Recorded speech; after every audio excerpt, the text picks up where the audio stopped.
béton arrive, quand on doit faire la sortie et les argiles ne vont pas ensemble. Il y a forcément le bon de charge. On va nous permettre, on va voir que le sol va faire l'importance des sols, et que ce soit en route ou bien que ce soit aussi en bâtiment, pour voir la résistance. Mais si le sable aussi est très sable, l'eau et le ciment sans impureté, il y a des normes qu'on va nous dans des portions de 70 à 85, on va avoir des 90. Maintenant, si on est au-dessous de 75, la résistance est dans des endroits où on ne peut pas fabriquer le béton sur place intérieure, on est obligé de l'acheter ailleurs, augmenter le temps de ailleurs. Mais on fait aussi des effets sur le noir. Il y a des effets sur le noir comme ici. Par partenaire, le FERA, les études, le NRR-BTP, la GEROUTE, la DGRD, la DGTT, la NASER, les collectivités territoriales. Nous avons une coopération qui est en léthargie depuis, disons, 2 ans. Une coopération avec le Maroc. Il y a SACO avec les Canadiens, aussi à léthargie. Il y a l'ONFP qui nous a envoyé, comme je vous l'ai indiqué, en tout cas qui nous a permis de faire inscrire des jeunes Sénégalais pour la formation. En dehors des 20 que nous avons enrôlés dans la formation, disons, payante. Il y a le 3FPT. Et là, je dois indiquer que lorsque je suis arrivé, j'ai fait le tour des structures. En tout cas, des structures qui sont connectées au centre pour me présenter d'abord, pour décliner mes ambitions, pour compter sur eux, en tout cas en termes de collaboration.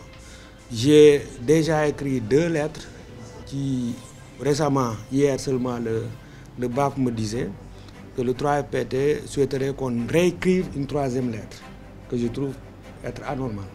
Parce qu'on ne peut pas, en tout cas en termes de vitesse, on écrit une lettre, il n'y a pas de réponse, on nous demande une 2e, on écrit, on nous demande une 3e lettre. Et depuis, je cours derrière, et que je trouve être anormal, en tout cas. Ensuite, le PNDL, du boole, mais affaire yi wàll na dox. Parce que man su ma bindee lettre te ñuy liggéey pour dëkk bi, donc war naa mun a am réponse quoi. Ça entre nous. Ensuite, ARD. Les ARD sont des partenaires, PRDC, modulés selon nos capacités. En géotechnique, 4 cohortes. Nous avons, comme je l'ai dit, une étude d'opportunité. L'étude d'opportunité qui est bouclée.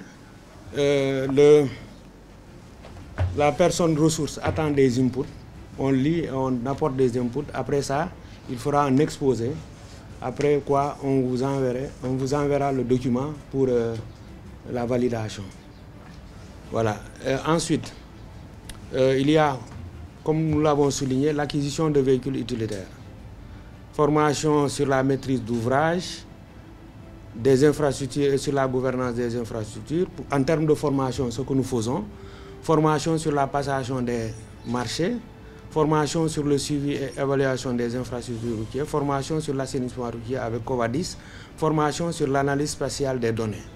Les cibles, ce sont les jeunes, n'est-ce pas? Il y a des jeunes que nous ciblons, il y a des formations externes pour les formations internes. La condition, il faut au minimum un BFM pour être validé comme étudiant. Ensuite, comme cible, nous avons le personnel du ministère. Il y a la GEROUTE, la DGRD, les ARD, PNDL, LNR-BTP, DGRD, DGTT, ANASER, FERA, ARD et, n'est-ce pas, les collectivités locales. Le problème, c'est qu'il y a généralement des lourdeurs. Il y a des moyens qui sont assez limités pour couvrir les besoins de formation des agents du ministère des infrastructures et des collectivités territoriales. Allez-y. Maintenant, comme je l'avais exposé lors de la rencontre de coordination, cette année, on a fini. On est à 100% d'exécution des activités qui ont été planifiées, en tout cas à l'externe. Nous avons formé à ce jour 780 personnes. À ce jour, 780 personnes, non compte tenu des étudiants qui sont là et des enrôlements avec l'ONFP, peut-être même avec le 3FPT. Donc nous sommes à 780 parce que il y a récemment l'ingénieur Magasuba qui a formé 60 autres personnes qui s'ajoutent aux 720 que vous voyez ici. Donc le taux a augmenté, le nombre de personnes a augmenté. Allez-y. Pour les perspectives, comme je l'ai dit, nous comptons faire une fusion. En tout cas, le centre peut abriter la formation pour les rails aussi, en tout cas en matière de ferroviaire. Si, n'est-ce pas, il y a la réhabilitation, il y a le décloisement des chambres qui se trouvent en haut, il y a, disons un peu, l'équipement des salles. En tout cas, nous osons compter sur vous pour que véritablement le centre puisse monter en termes de possibilités. Ensuite, nous avons la création d'une brigade chantier, école, etc., avec le soutien de la tutelle et du FERA pour faire la formation productive et mieux accompagner les collectivités territoriales.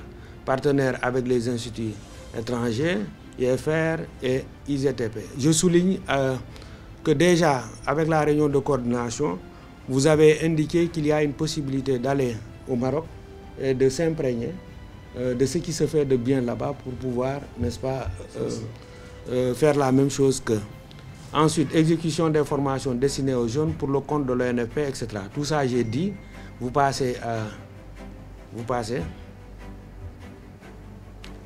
Voilà. Donc, en gros, je pense que l'essentiel des problèmes que nous avons, des ambitions que nous avons, se trouve résumé